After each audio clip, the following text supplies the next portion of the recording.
Chers membres de la communauté d'études quotidiennes de la Bible, bonjour. Quel plaisir de vous saluer en ce vendredi 5 avril 2024 pour continuer à partager avec vous la méditation quotidienne pour adultes tirée du livre Dieu est ainsi, portrait de la grâce et de l'amour divin, écrit par Roberto Herrera. Je tiens à vous remercier avant tout de votre fidélité à l'écoute de ces méditations, tout en espérant qu'elles ont été pour vous l'occasion de faire d'enrichissantes connaissances sur les différents portraits de Dieu et de son amour.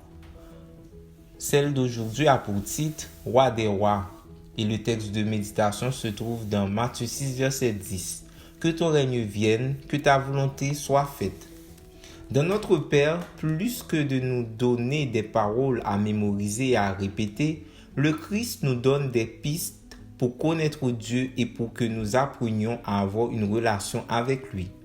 Le fait que Dieu soit le roi en est une, pas un roi, mais le roi. Il a un royaume et tous ceux qui l'aiment de cœur y vivront un jour. Quand Jésus nous enseigne à demander au Père que son amour vienne, il nous dit que nous reconnaissons chaque jour une réalité qu'il est facile d'oublier. Le monde dans lequel nous vivons n'est pas comme Dieu l'avait prévu.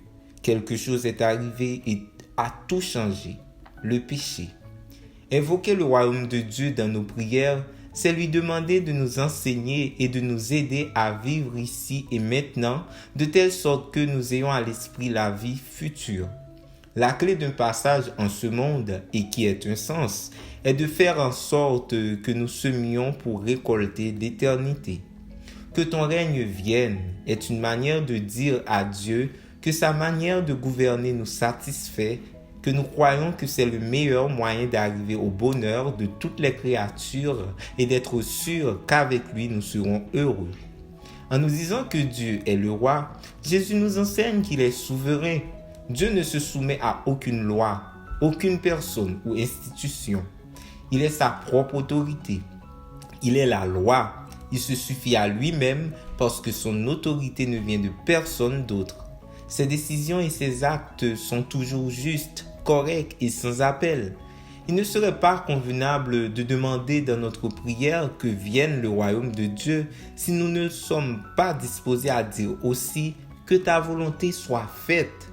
Reconnaître son autorité royale sur nous implique de reconnaître son droit de diriger notre vie, de mettre de l'ordre dans nos voies, de nous discipliner et de décider de notre présent et de notre avenir. Nous voulons que sa volonté soit faite parce que nous croyons qu'elle est la meilleure pour les citoyens du royaume. Dans le Notre Père, Jésus nous enseigne que Dieu aspire à ce que nous, ses enfants, fixions notre regard et notre cœur sur les choses d'en haut et qu'en attendant, nous vivons ici-bas comme ses sujets.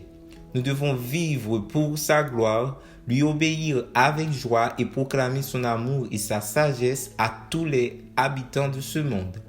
Les expressions « que ton règne vienne » et « que ta volonté soit faite » nous rappellent que le Seigneur établira son royaume et que sa loi d'amour sera la garantie du bonheur éternel de tous ceux qui l'auront choisi comme roi.